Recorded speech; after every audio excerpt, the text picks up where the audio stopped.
사도신경으로 신앙 구하겠습니다. 전능하사 천지를 만드신 하나님 아버지를 내가 믿사오며 그 외아들 우리 주 예수 그리스도를 믿사오니 이는 성령으로 잉태하사 동정녀 마리아에게 나시고 본디오 빌라도에게 고난을 받으사 십자가에 못 박혀 죽으시고 장사한 지 사흘 만에 죽은 자 가운데서 다시 살아나시고 하늘에 오르사 전능하신 하나님 우편에 앉아 계시다가 저리로서 산자와 죽은 자를 심판하러 오시리라. 성령을 믿사오며 거룩한 공예와 성도가 서로 교통하는 것과 죄를 사하여 주시는 것과 몸이 다시 사는 것과 영원히 사는 것을 믿사옵나이다. 아멘. 찬송가 112장 찬송하시겠습니다.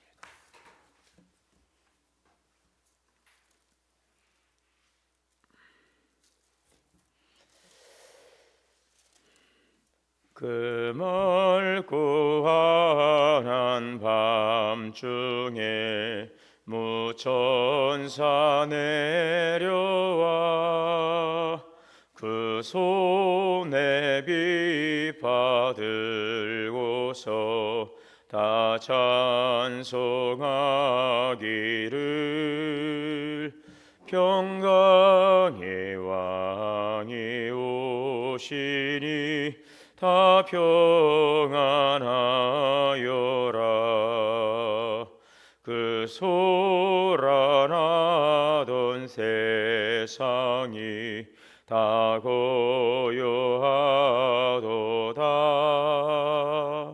무천사 날개 펴고서 이 땅에 내려와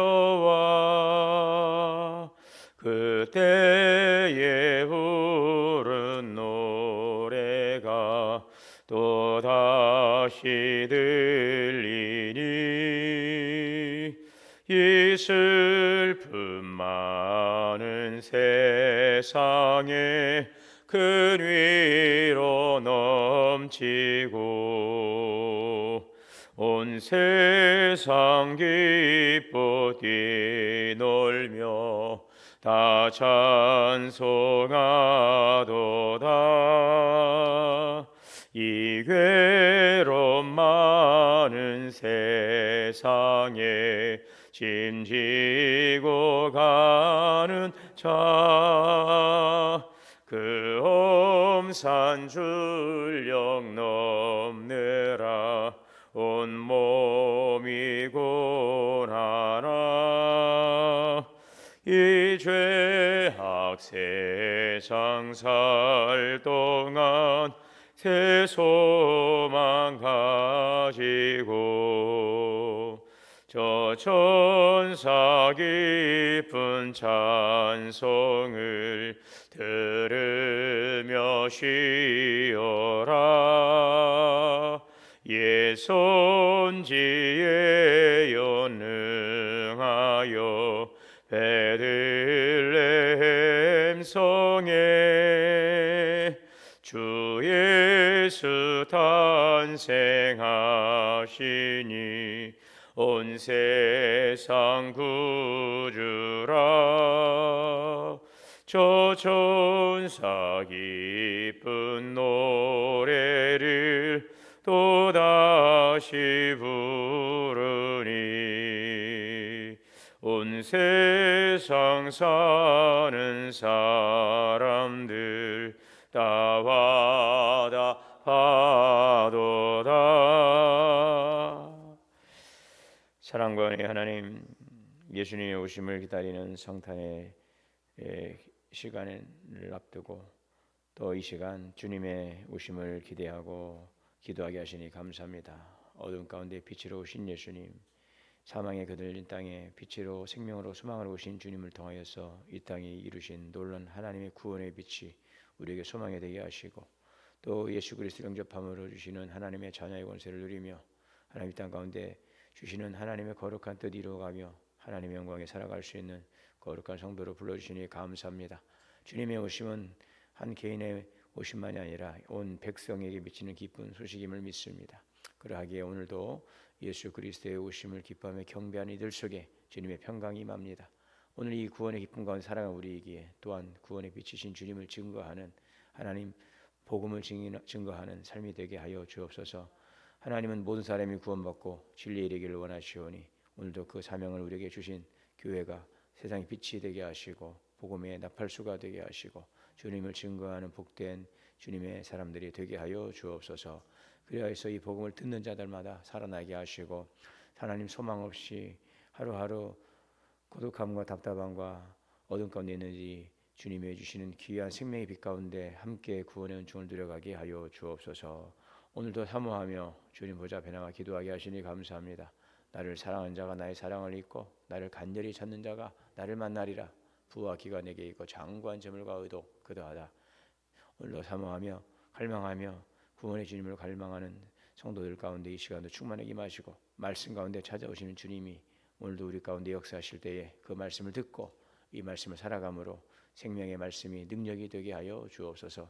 하나님도 기쁘고 참으로 소중한 시간들 살아가지만 또 여러 가지 몸의 질고로 인하여서 아픔 가운데 있는 이들이 있습니다. 긍휼히 여기시고 위로하시고 치료하여 주시고 모든 사망의 하나님의 고통에 또 어두움의 절망 속에서 구원의 주님의 은혜를 입고하시고 일어서 걷고 뛰며 주님을 찬미하며 함께 예배할 수 있도록 주님 치유의 은혜를 더하여 주시옵소서. 오늘도 생명의 말씀을 주시니 감사합니다. 듣고 깨닫고 믿음으로 순종하며 이 말씀을 살아가는 진리의 생명의 말씀 우리 삶의 등불 되게 하여 주옵소서. 우리 주 예수님의 이름으로 기도하옵나이다. 미가서 2장 1절에서 13절까지 말씀 봉독하겠습니다.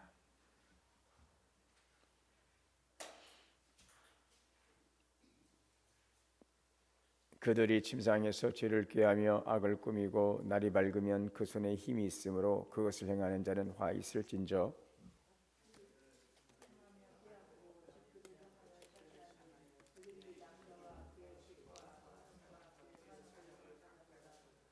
그러므로 여호와의 말씀이 내게 이 족속에게 재앙을 계획하나니 너희의 목이 이에서 벗어나지 못할 것이요 또한 교만하게 다니지 못할 것이라. 이는 재앙의 때임이라 하셨느니라.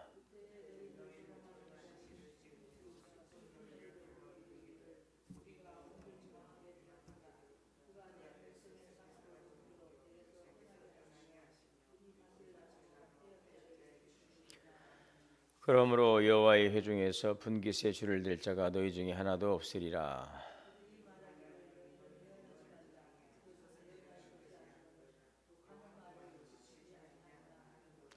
너희 야곱의 족속아 어찌 이르기를 여호와의 영이 성급하시다 하겠느냐. 그의 행위가 이러하시다 하겠느냐. 나의 말이 정직하게 행하는 자에게 유익하지 아니하냐.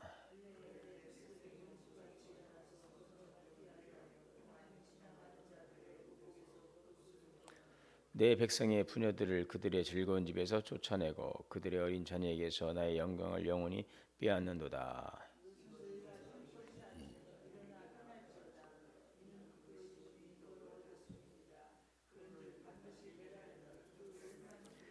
사람이 만일 허망하게 행하며 거짓말로 이르기를 내가 포도주와 독주에 대하여 네게 예언하리라 할 것 같으면 그 사람이 이 백성의 선지자가 되리로다.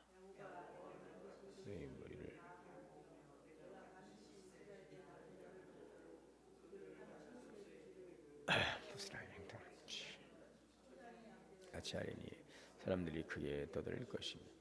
길을 여는 자가 그들 앞에 올라가고 그들은 길을 열어 성문에 이르러서는 그리로 나갈 것이며 그들의 왕이 앞서가며 여호와께서는 선두로 가시리라.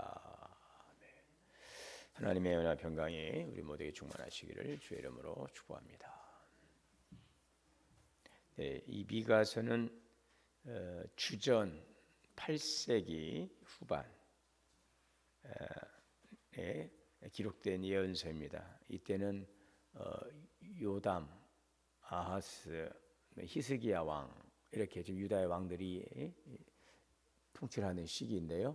요담, 아하스, 히스기야 주전 8세기. 이때는 이사야 선지자, 미가 선지자, 네, 이런 선지자들이 같이 활동하던 그런 시대죠. 동시대 선지자 이사야 선지자, 그다음에 그 이제 북이스라엘 쪽에 활동했던 사람이 아모스 선지자. 예, 그렇죠. 자, 그래서 미가는 농촌 출신 선지자로 예루살렘의 정치나 종교 지도층이 만들어낸 불의한 구조를 날카롭게 고발하고 있습니다. 당시 유다는 겉으로는 비교적 안정이 되었습니다. 경제적으로도 성장하고 또 국방도 강화되고 또 종교 제도도 유지가 되고. 자, 그런데 이면에 또 심각한 문제가 있었는데 부유층이 토지를 집중하는 그런 경제적인 불의가 만연했던 것입니다. 가난한 자는 땅을 잃고 집을 잃고 생존의 위기로 내몰리고 또 이 종교적으로도 보면 제사는 드려지지만 하나님의 그 정의는 사라지고 신앙이 삶의 어떤 윤리를 바꾸지 못하는 바로 이러한 하나님을 단순히 자기들을 복을 구하는 그런 기복적인 신앙. 자, 그래서 미가는 이런 부분들에 대해 이 불의함에 대해서 외치고 있습니다. 미가서는 크게 두 축으로 전개가 되는데 심판입니다. 첫 번째는 심판의 메시지, 사회적인 불의나 또 권력자들의 탐욕, 또 거짓을 말하는 거짓된 평안을 말하는 이런 종교에 대한 심판. 그러나 또 한 가지는 회복, 심판 반드시 또 회복이 있죠. 심판 회복인데 남은 자의 사상 그리고 목자가 되신 하나님 그리고 참된 왕이 오신다라고 하는 바로 이제 그 메시아에 대한 예언의 그 회복 메시지가 있습니다. 그래서 이 심판과 회복이 분리되지 않고 결국은 이 심판은 하나님께서 새롭게 하시는 그 정화의 과정이라 하는 것을 보여줍니다. 미가서 오늘 우리가 읽은 2장에서의 전체적인 배경은 지금 심판의 단락이라고 보면 되겠습니다. 그 중에서 2장은 특별히 개인의 죄와 또 사회의 구조화된 죄를 다루고 있습니다. 한두 사람의 죄가 아니라 이 사회에 만연된 이 사회 전체가 지금 잘못된 방향으로 흘러가고 있다라는 것을 고발하고 있습니다. 1절에 그들이 침상에서 죄를 꾀한다라고 하는 이 표현 자체는 죄가 뭐예요? 습관이 되고 구조가 되고 그랬던 상황이죠. 네. 그래 이들이 범하는 죄는 우발적인 죄가 아니고 밤에 누워서도 어떻게 하면 더 많은 것을 빼앗아갈까를 계산하는 것이기 때문에 이 구조화된 이 악한 죄에 대한 그 적나라한 경고입니다. 이미 그런 사회는 하나님을 떠나버린 사회가 됐다는 것입니다. 밭들을 탐하여 빼앗고 집들을 탐하여 차지하니 그들이 남자와 그의 집과 사람과 그의 사람을 강탈하도다. 법을 어기는 강도가 아니라 법을 이제는 이용을 한다는 것이죠. 그렇죠? 있는 사람들은 지배자들 보면 아는 사람들은 법을 잘 이용합니다. 요즘에도 이렇게 TV도 보고 세상 돌아가는 거 보면은요, 오히려 법을 아는 사람이 더 그것을 이용해 가지고 이제 그것을 이제 가지고서 악을 자행하는 일들을 이제 우리가 이제 목격하게 됩니다. 힘 있는 자는 합법적인 폭력을 이야기합니다. 힘 있는 자는 더 많은 땅을 차지하고 그래서 가난한 자는 더 있는 것마저 이제 잃어버림으로 쉴 자리를 잃어버리는 것입니다. 자, 그러므로 여호와의 말씀에 내가 이 족속에게 재앙을 계획하였다니 너희 목이 이에서 벗어나지 못하리라. 하나님은요 억압이 이렇게 반복되니까는요 결국 어떻게 합니까? 그것을 내버려 두지 않으십니다. 그것을 심판하십니다. 억압받는 자의 편에 서서 그들의 이제 호소를 들으십니다. 그들이 빼앗은 땅을 이제는 스스로 높아진 것들 그런 것들을 이제는 하나님께서 이제 원상복귀하도록 그 악을 심판하시는 것입니다. 결국 그것은 탐욕은 결국 자신이 의지하던 것을 잃게 만든다는 것이죠. 자, 이렇게 지금 1절과 2절에서 3절까지를 통해서 좀 구조화된 사회의 죄악의 실상에 대해서 지금 고발하고 있는데 이런 부분들에 대해서 경고하니까는요 그 경고를 듣는 사람들은 이제 불편해합니다. 그 예언을 거부합니다.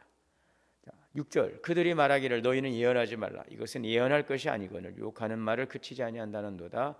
자 이러한 잘못된 것들에 대한 이제 경고를 하고 그런 부분들에서 이제 지적을 하니까 듣기를 싫어하고 기분 나빠하고 그렇습니다. 이 말씀이 들려오는데 말씀이 불편해지는 것입니다. 자, 백성들은 하나님을 이렇게 오해합니다. 너희 야곱 7절에 너희 야곱의 족속아 어찌 이르기를 여호와의 영이 성급하시다 하겠느냐 그의 행위가 이러하시다 하겠느냐 나의 말이 정직하게 하는 자에게 유익하지 아니하냐 하나님은 지금 늘 축복만을 주시는 분. 하나님이 그럴 리가 없어. 우리를 심판하실 리가 없어. 그럴까요? 아닙니다. 하나님은 우리가 원하는 대로 움직이시는 분이 아니라 하나님의 뜻을 이루어 가시는 분이시죠. 거룩하신 분이시죠. 공의로우신 분이시죠. 그렇게 잘못 생각하면 그것은 판단 착오입니다. 하나님은 늘 축복만 주시는 분이 아니에요. 축복을 받을 자에게 주시는 것이죠. 복이 아무나 갖는 게 아닙니다. 하나님께서는 긍휼을 베푸시고 자비를 베푸시고 인내하시지만 그렇다고 해서 그 악을 그냥 그대로 방치하시고 내버리신 분이 아니에요. 때가 되면 그것을 모든 불의를 다 판단하시고 심판하시는 공의로우신 하나님이신 것입니다. 거룩하신 하나님이시기 때문에 불의를 하나님 것을 그냥 방치할 수가 없는 분이시죠. 자, 그래서 8절에 근래에 내 백성이 원수같이 일어나서 전쟁을 피해 평안히 지나간 자들의 의복에서 겉옷을 벗기고 부녀들을 그들의 즐거운 집에서 쫓아내고 어린 자녀에게서 나의 영광을 영원히 빼앗는도다. 이것은 너희가 쉴 곳이 아니니 일어나 떠날지어다. 그런즉 반드시 멸하리라. 그 멸망이 크리라. 이제 더 이상 그 땅이 안식의 땅이 아닙니다. 죄로 더러워졌어요. 결국 그 죄의 자리는요, 처음에는 편안해 보이고 그럴듯해 보여도 결국 우리의 삶을 망가뜨리는 것이 된다는 것을 우리에게 교훈해 주고 있습니다. 11절 사람이 만일 허망하게 행하며 거짓말로 이르기를 내가 포도주와 독주에 대하여 내가 예언하리라 할 것 같으면 그 사람이 이 백성의 선지자가 되리로다. 이 포도주와 독주, 이것은 쾌락과 풍요를 지금 보여주고 있죠. 걱정 없는 삶, 축복만 있는 신앙, 그것을 비유하고 있습니다. 그러니까 이런 겁니다. 괜찮아, 심판은 없어, 계속 잘 될 거야, 그냥 먹고 즐겨 누려, 그냥 평안한 삶 그냥 지속될 거야. 회개도 없고요, 책임도 없습니다. 자, 십자가도 없는 은혜를 구하고 또 회개 없는 복을 구하고, 자, 사람들이 듣고 싶어하는 말, 여러 그 말과 하나님이 하시는 말씀은 다릅니다. 말씀을 들을 때에 오늘 우리는 그 말씀을 들으면서 우리에게 이 말씀을 들으면서 어떠한 반응으로 우리는 그 말씀을 듣고 있습니까? 모든 말씀은 하나님의 말씀으로, 어제 우리가 그 마리아가 정말 감당하기 힘든 그 메시지가 그 가정을 통해서 그 여인을 통해서 올 때에 그 다 이해할 수 없고 다 받아들이게 감당할 수 없는 놀라운 말씀이지만 그 말씀이 하나님으로부터 왔다는 사실 그 한 가지를 믿고 그 말씀이 내게 이루어지기를 원합니다. 주의 여종이오니 주의 말씀이 내게 이루어지기를 원합니다. 하나님의 말씀은 모든 말씀을 우리가 그대로 받아들여야 되는 거예요. 불편한 말씀을 제거하거나 여러분 내게 귀에 달콤한 말을 우리 받는다거나 그렇지 않습니다. 오늘 그 시대 속에서, 오늘 이 미가 시대 속에서 선포된 그 말씀에 대해서 불편한 진실이 있죠. 그럼에도 불구하고 그것을 거절할 수 없는, 그것을 인정할 수밖에 없는 그 진실된 말에 대해서 그것을 받아들이고 돌이켜야 되는 것입니다. 그것이 말씀을 듣는 자의 자세인 것이죠. 불편한 말씀을 제거해 보다 보면은요, 그 말씀이 결국 우리를 살리시게 한 말씀이기 때문에 이 심판의 경고는 우리를 다시 살리시겠다고 하는 하나님의 사랑이 그 안에 담겨져 있는 것입니다. 그것을 잘 듣고 그것을 우리의 삶 속에서 불편하게 느껴지는 것들을 우리가 과감하게 그것들을 제거해내고 그 말씀 앞에서 우리를 수술해 나가는 것입니다. 결국 그 말씀이 우리를 고통을 주고 불편하게 할지라도 그 말씀이 우리를 살리시고 우리를 회복시킨다는 사실을 우리 기억해야 되겠습니다. 그래서 하나님의 말씀에 대해서는 우리가 그것을 겸손하게 받아들이고 그 말씀 앞에서 우리의 삶을 다시 새롭게 조정하는 우리의 그런 결단이 필요한 것이죠. 자, 그럼에도 불구하고 이제 하나님께서는 이러한 징계 너머에 남은 자들이 있어요. 그들을 통해서 하나님은 일을 해 가시는 것입니다. 그들을 통해 하나님께서 회복하시고 구원의 역사를 이루어 가시는데요. 12절입니다. 야곱아, 내가 반드시 너희 무리를 다 모으며 내가 반드시 이스라엘의 남은 자를 모으고 그들을 한 처소에 두기를 보라. 이스라엘의 양떼같이 하며 초장의 양떼같이 하리라.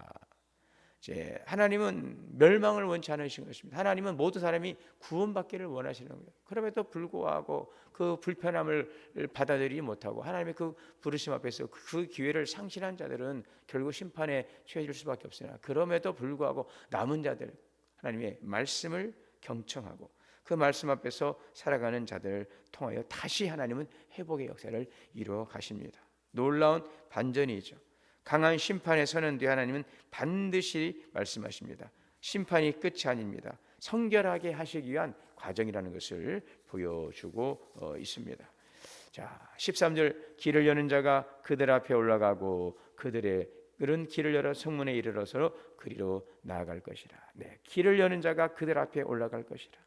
자, 이스라엘이 막혀 있던 길, 스스로 벗어날 수 없었던 상황에서 하나님께서 앞서 그 길을 열어 가십니다. 그 길로 나아가는 자가 복된 것입니다. 그 주님을 따라가는 자가 생명의 길로 가는 자입니다. 묶임에서 자유로, 얘는 절망에서 소망으로 바꾸신다는 것이죠. 하나님께서. 여러분, 오늘 우리의 삶에 징계가 있지요. 그러나 거기는 분명한 이유가 있습니다. 왜요? 하나님은 죄를 보시고도 그것을 외면하시는 분이 아니시기 때문에. 불의의 구조가 되고 탐욕이 당연해지고 말씀이 불편하다는 것으로 인해서 그 말씀이 밀려날 때에 하나님은 침묵치 않으십니다. 그러나 또 하나 분명한 사실이 하나 있습니다. 하나님은 징계로 끝내는 분이 아니라, 무너뜨리기 위해서 징계하시는 분이 아니라 다시 세우시기 위해 한 번은 흔드신다는 것이죠. 심판의 말씀 뒤에 회복의 약속을 남겨두시는 이유가 바로 여기에 있어요. 결코 이 백성을 포기하지 않습니다. 오늘 본문은 우리에게도 선택을 요구하고 있고 결단을 요구하고 있어요. 불편한 진실에 대해서 오늘 우리가 이것을 어떻게 받아들일 것인가, 돌이킬 것인가, 아니면 그것을 알고도 고집하며 그 길로 그냥 나아갈 것인가. 하나님 말씀 앞에 우리의 자신을 겸허하게 비춰보고 그 말씀에 주시는 그 깨달음에 대해서 우리가 그것을 인정하고 회개하며 돌이킬 때에 그 길은 바로 우리를 살리시는 생명의 길이고 회복의 길이 될 것입니다. 지나온 시간들, 이제 12월 달도 얼마 남지 않았습니다. 내일 모레가 성탄절인데 지나온 시간들 한번 돌아보면서 우리의 삶의 말씀을 통해 비춰보고 또 우리의 삶에 주시는 성령의 감동을 통하여 돌아보며 우리가 인정할 수밖에 없는 일들, 또 우리가 또 불편하지만 그것을 받아들일 수밖에 없는 일들에 대해서는 겸손하게 자신을 돌아보고 성찰하고 돌이키며 또 하나님의 주시는 말씀과 기대하는 바를 이뤄가기 위해서 우리의 삶을 다시 한번 말씀 앞에서 조율하는 시간이 될 수 있기를 바랍니다. 우리에게 구원을 주시되 풍성케 하시는 하나님의 그 부름 앞에 겸허한 마음으로 설 때에 그 은혜의 그린 우리를 살리고 또 우리 공동체를 살리고 우리의 가정을 더욱더 복된 길로 인도하시는 생명의 길이 될 것입니다. 오늘도 그 하나님의 부름 앞에 주의 정연이 주의 말씀이 내게 이루어지기를 원합니다 라는 그런 고백 속에서 오늘을 살아가는 주님과 동행하는 복된 삶이 되시기를 주의 이름으로 축원합니다. 사랑과 은혜가 풍성하신 하나님, 오늘 또 우리에게 말씀하시는 주님의 음성을 듣게 하옵소서. 주님의 주시는 생명의 말씀을 잘 깨닫게 하시고 불편한 진실 가운데서도 그것을 인정하며 고백하며 돌이키며 주 앞에 나아가는 선한 마음, 겸손한 믿음을 통하여서 회복과 부흥의 길을 이끄시는 하나님의 놀라운 구원의 축복을 누리는 우리의 삶이 되게 하옵소서. 우리 주 예수님의 이름으로 기도하옵나이다. 하늘에 계신 우리 아버지여, 이름이 거룩히 여김을 받으시오며 나라가 임하시오며 뜻이 하늘에서 이루어진 것 같이 땅에서도 이루어지이다. 오늘 우리에게 일용할 양식을 주시옵고 우리가 우리에게 죄 지은 죄를 사하여 준 것 같이 우리의 죄를 사하여 주시옵고 우리를 시험에 들게 하지 마시옵고 다만 악에서 구하시옵소서. 나라와 권세와 영광이 아버지께 영원히 있사옵나이다. 아멘. 함께 주신 말씀들 기도하겠습니다. 주여 주여 주여. 참으시옵소서.